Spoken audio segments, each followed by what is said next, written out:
Hello बच्चों, आज हम पढ़ने वाले हैं शब्द शक्ति। शब्द शक्ति 9th, 10th, 11th, 12th एवं सभी प्रतियोगी परीक्षाओं के लिए महत्वपूर्ण है। अब हम देखेंगे शब्द शक्ति। तो शब्द क्या है? जब हम किसी वर्णों के समूह को बनाते हैं तो उसे शब्द कहते हैं। अब शब्द भी दो प्रकार के होते हैं, सार्थक और निरर्थक। सार्थक शब्द क्या होता है? जिसका कोई अर्थ निकलता है उसे हम सार्थक शब्द कहते हैं, और जिसका कोई अर्थ नहीं निकलता उसे हम निरर्थक शब्द कहते हैं। जिस प्रकार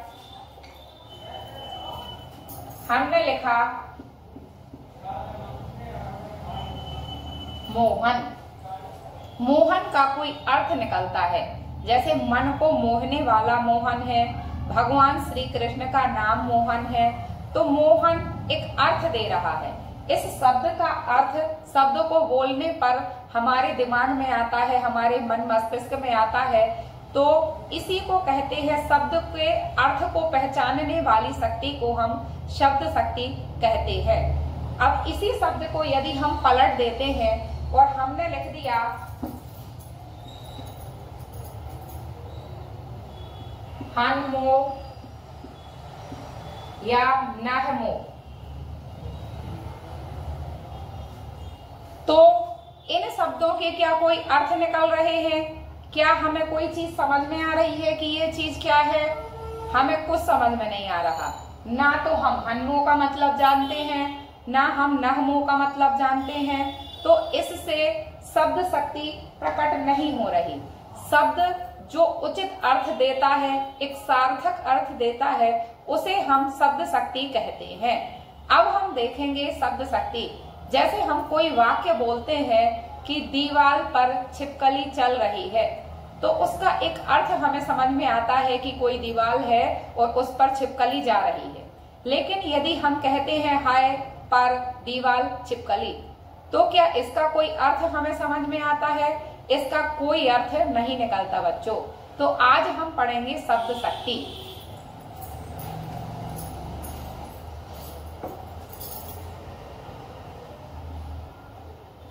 शब्द शक्ति, शब्द की वह क्षमता जिसका कोई अर्थ प्रकट होता है, शब्द की वह क्षमता जिसका कोई अर्थ प्रकट होता है, उसे हम शब्द शक्ति कहते हैं।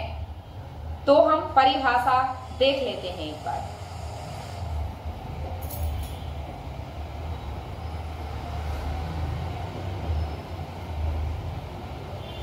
शब्द की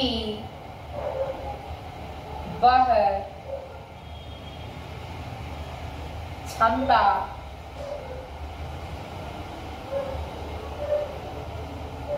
जिसका कोई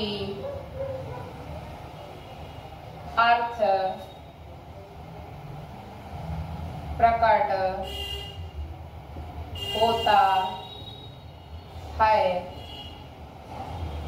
उसे हम शब्द शक्ति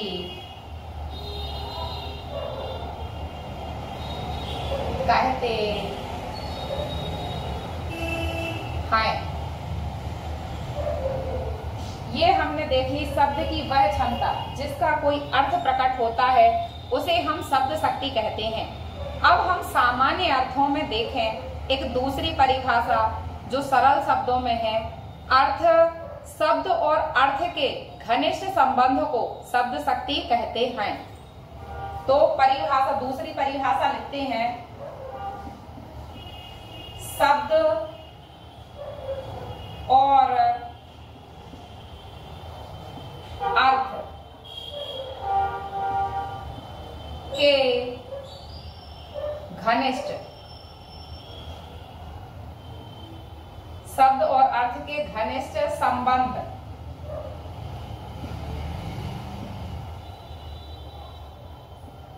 को शब्द शक्ति कहते हैं। शब्द और अर्थ के घनिष्ठ संबंध को शब्द शक्ति कहते हैं। यह तो हमने जान लिया कि शब्द में उसका अर्थ निहित होता है, उस अर्थ को समझने वाली शक्ति को हम शब्द शक्ति कहते हैं। अब हम देखेंगे शब्द शक्ति के भेद।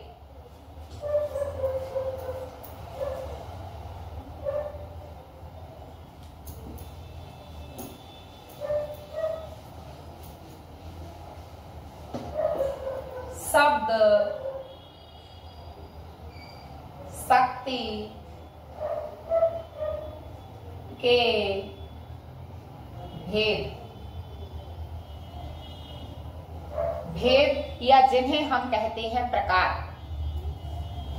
अर्थ के आधार पर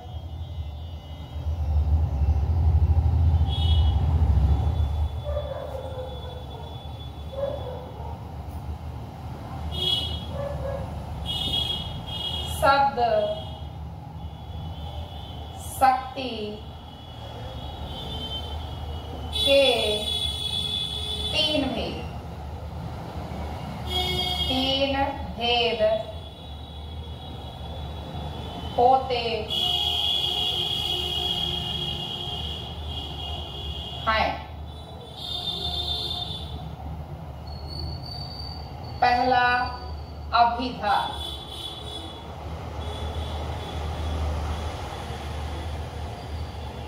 अभिधा शब्द शक्ति। दूसरा लक्षण।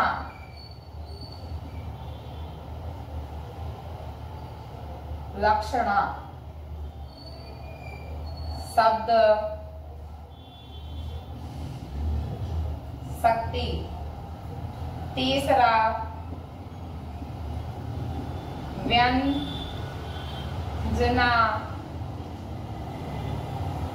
शब्द शक्ति। अब हमने देखा कि शब्द शक्ति के तीन भेद होते हैं। कुछ शब्द होते हैं, उन शब्द के अर्थ निकलते हैं जिससे शब्द शक्ति बनती है। हम देखते हैं शब्द अर्थ और शब्द शक्तियां। शब्द अर्थ शब्द शक्ति।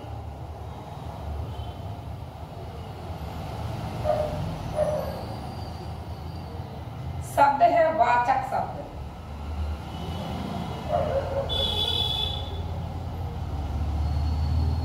अर्थ है वाच्यार्थ। वाच्य या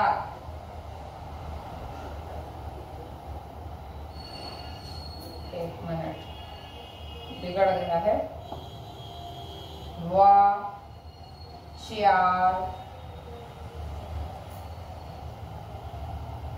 वाच्यार्थ अभिधा शब्द शक्ति।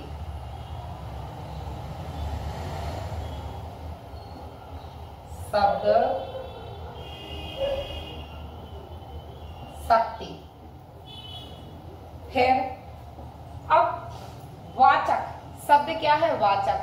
अर्थ निकला वाच्यार्थ और शब्द शक्ति बनी अभिधा शब्द शक्ति।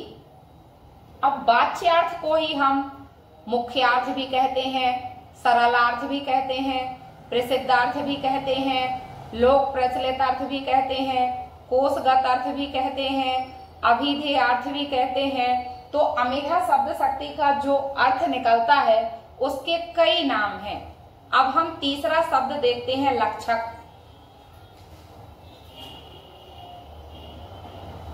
दूसरा शब्द है लक्षक। इससे शब्द अर्थ निकलता है लक्ष्यार्थ।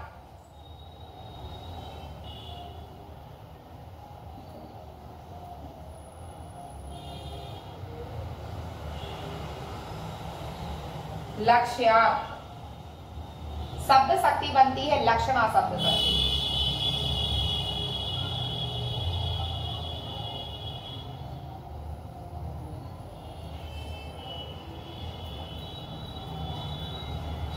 तीसरा शब्द है वाचक लक्षक व्यंजक।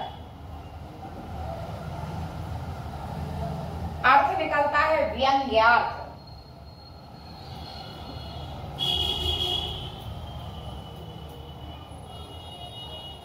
शब्द शक्ति बनती है व्यंजना शब्द शक्ति।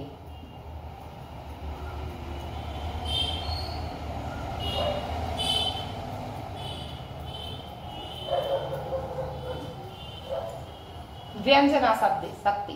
जिस प्रकार हमने देखा वाचक, लक्षक और व्यंजक शब्द होते हैं, तो वाच्यार्थ, लक्ष्यार्थ और व्यंग्यार्थ अर्थ निकलते हैं, जिससे अमिधा, लक्षणा और व्यंजना शब्द शक्ति का निर्माण होता है। अब हम पढ़ेंगे अमिधा शब्द शक्ति।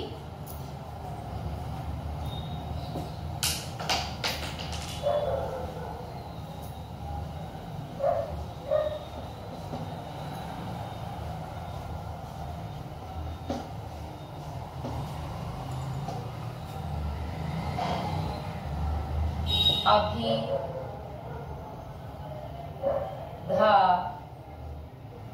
शब्द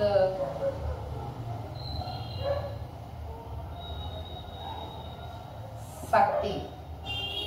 अब हम जानेंगे कि अभिधा शब्द शक्ति क्या है। जहां पर अर्थ हमें सामान्य, प्रचलित या बिल्कुल आसान सरल तरीके से समझ में आ जाता है, वहां होती है अभिधा शब्द शक्ति। जैसे हमने कहा राम स्कूल जाता है, मोहन खाना खाता है, सीता गाना गाती है, राधा नाचती है, या कोई भी सरल वाक्य जिसमें एक उद्देश्य, एक विधेय या अन्य उद्देश्य, अन्य विधेय भी हो सकते हैं, लेकिन वाक्य सीधा साधा सरल हो, जो बोलने से ही हमें सीधा समझ में आता है, उसे हम अभिधा शब्द शक्ति कहते हैं। अब हम देखेंगे अभिधा शब्द शक्ति की परिभाषा।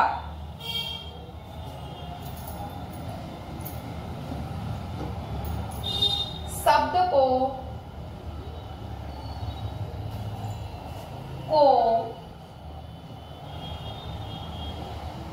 पढ़ने, सुनने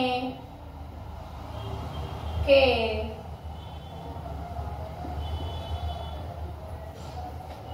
शब्द को पढ़ने सुनने के पश्चात जो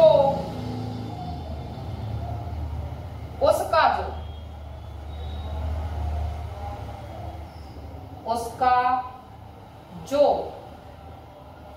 लोक प्रसिद्ध अर्थ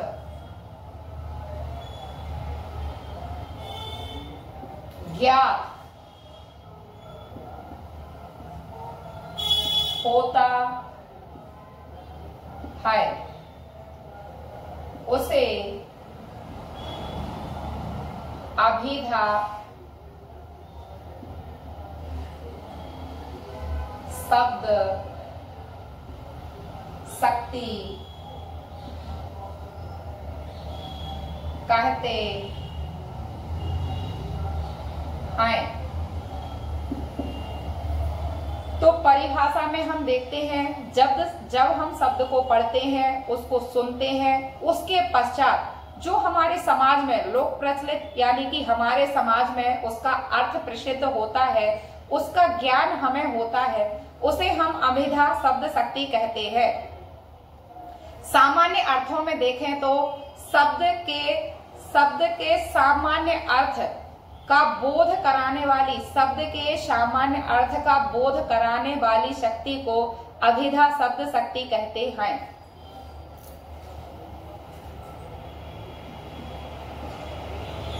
शब्द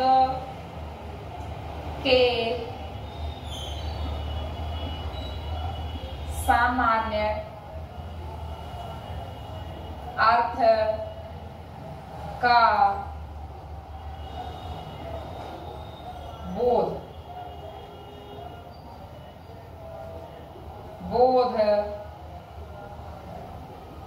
कराने वाली शक्ति को अभिधा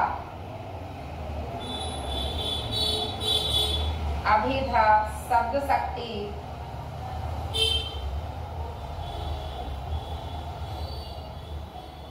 कहते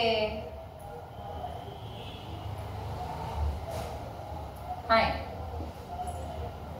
अब हमने अभिधा शब्द शक्ति की दो परिभाषाएं देख ली। जो बच्चों को सामान्य और सरल लगती है वो परिभाषा आप लिख सकते हो। ठीक है, अब हम देखेंगे इसके कुछ उदाहरण।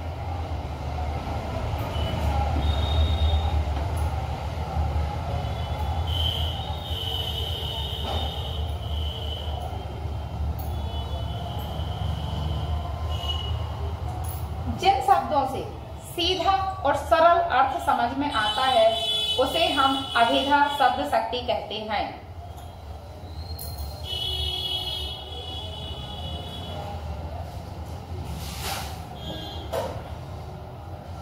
राम स्कूल जाता है। अब इससे हमें सीधा साफ समझ में आता है कि राम नाम का कोई लड़का है और वह स्कूल जा रहा है। हमने कहा राम खाना खाता है।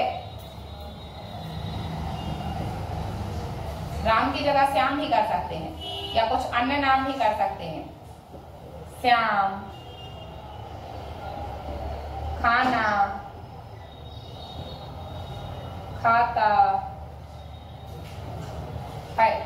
तो इससे हमें सीधा और साफ अर्थ निकल कर आता है कि श्याम नाम का लड़का है, वह खाना खा रहा है। राधा गाना गाती है।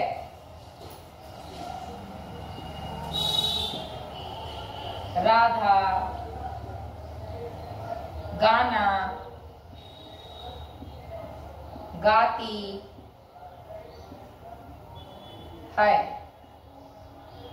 सीता नाचती है।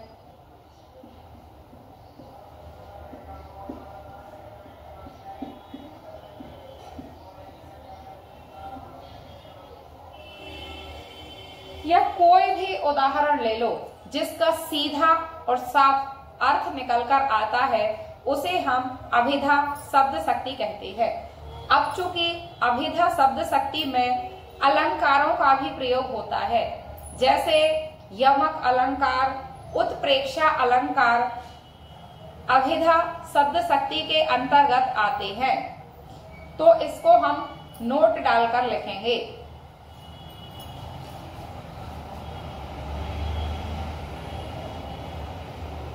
यह महत्वपूर्ण जानकारी है बच्चों, इसे याद रखना। आजकल परीक्षाओं में यही पूछा जाने लगा है कि कौन सी शब्द शक्ति में कौन से अलंकार का प्रयोग होता है। एक एक नंबर के प्रश्नों में यही पूछा जाने लगा है। तो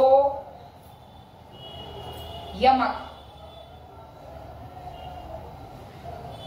व उत्प्रेक्षा अलंकार का प्रयोग अभिधा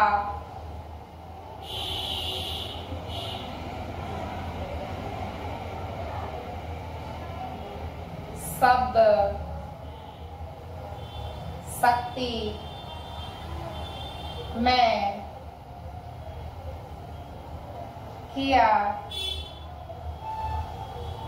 जाता है। यहाँ पर यमक और उत्प्रेक्षा अलंकार का प्रयोग किया जाता है अभिधा शब्द शक्ति में। अब बच्चों, हम यमक अलंकार की परिभाषा तो जानते ही हैं कि जब कोई शब्द एक या एक से अधिक बार आता है लेकिन उसका अर्थ अलग अलग हो जाता है तो उसे हम यमक अलंकार कहते हैं। और उत्प्रेक्षा को हम परिभाषा से कम और उसके जो महत्वपूर्ण शब्द हैं उन्हीं से ज्यादा समझते हैं। जैसे मानो, मन हो, जानो, जन हो, मनु, जनु आदि शब्दों का प्रयोग जहाँ पर होता है हम समझ जाते हैं कि यहाँ पर उत्प्रेक्षा अलंकार है। तो जब जैसे तुम्हें कोई उदाहरण दे दिया जाए यमक अलंकार का या तुम्हें उत्प्रेक्षा अलंकार का, तो बच्चों हमें समझ जाना है कि यहाँ पर अभिधा शब्द शक्ति का प्रयोग किया गया है। जैसे हम देखते हैं यमक अलंकार का एक उदाहरण,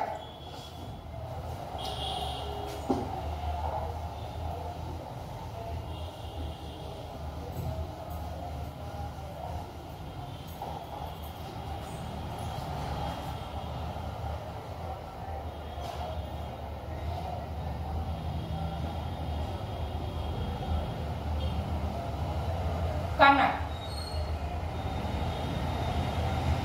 कनक, ते, सौ गुनी, मादकता, मादकता,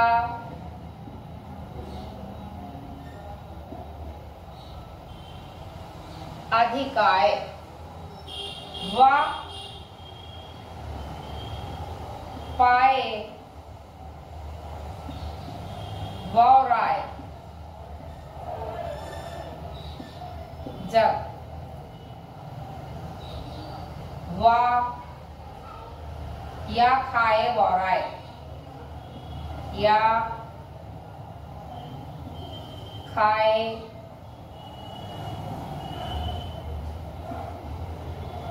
वौराय,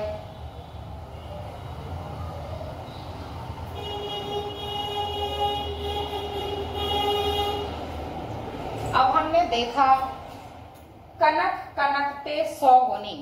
कनक, कनक का अर्थ क्या निकल के आता है? सोना। तो सोने की मात्रा यदि हमें 100 गुना ज्यादा मिल जाती है, जब जैसे हमारे पास 1 तोला सोना लेने के पैसे नहीं है और कोई हमें 1 किलो सोना दे देता है, तो मादकता अधिकाय, उसका हमें नशा होने लगता है, उसका हमें मद घमंड आ जाता है।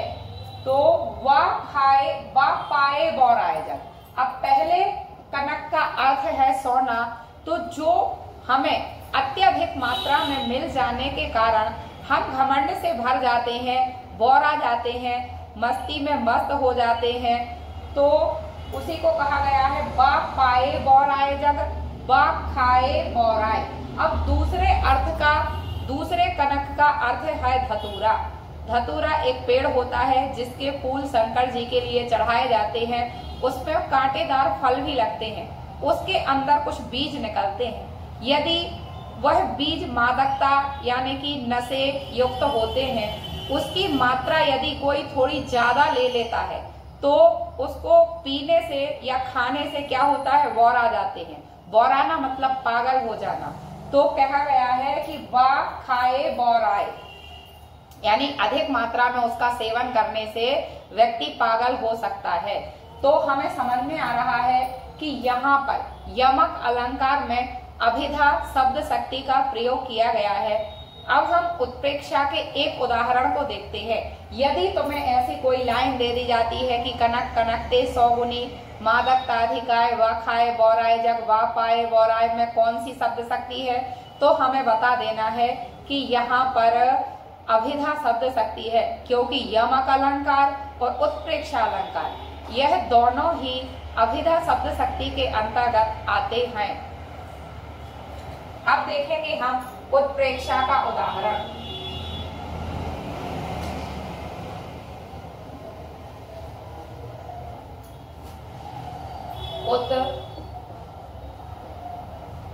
उत्प्रेक्षा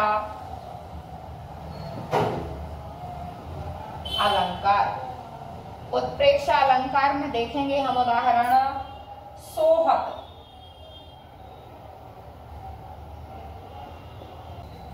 उत्प्रेक्षा अलंकार।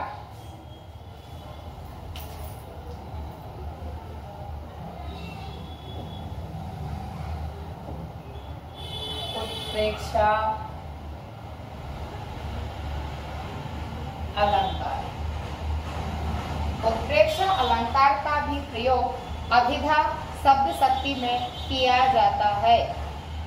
अब हम उत्प्रेक्षा का एक उदाहरण देखेंगे और हम ये देखेंगे कि किस प्रकार हम मानो, मनहु, जानो, जनहु, जनु, मनु, जहां पर ये शब्द आते हैं तो उस उदाहरण को देखकर हम समझ जाते हैं कि ये उत्प्रेक्षा अलंकार का उदाहरण है। सोहत,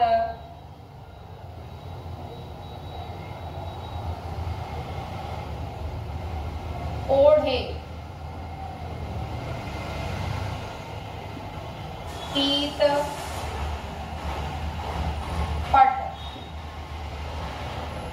श्याम, सलौने, सलौने,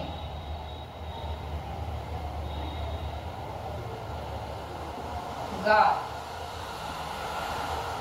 मानहु,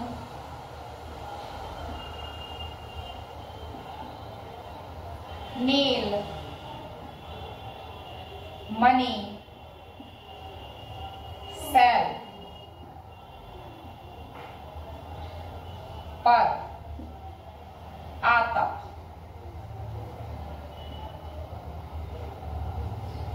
पर्यो, प्रभाव,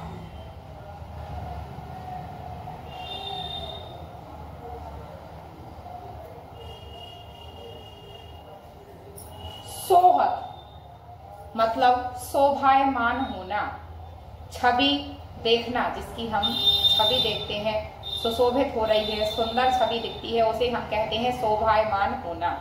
फिर ओढ़े, ओढ़ना, कवर करना, पीत, पीले कलर का, पट, वस्त्र। ठीक है, तो जिस प्रकार पीले कलर के वस्त्र पहनकर शोभायमान श्याम। अब श्याम के दो अर्थ निकल कर आते हैं, एक तो काला रंग और दूसरे भगवान श्री कृष्ण।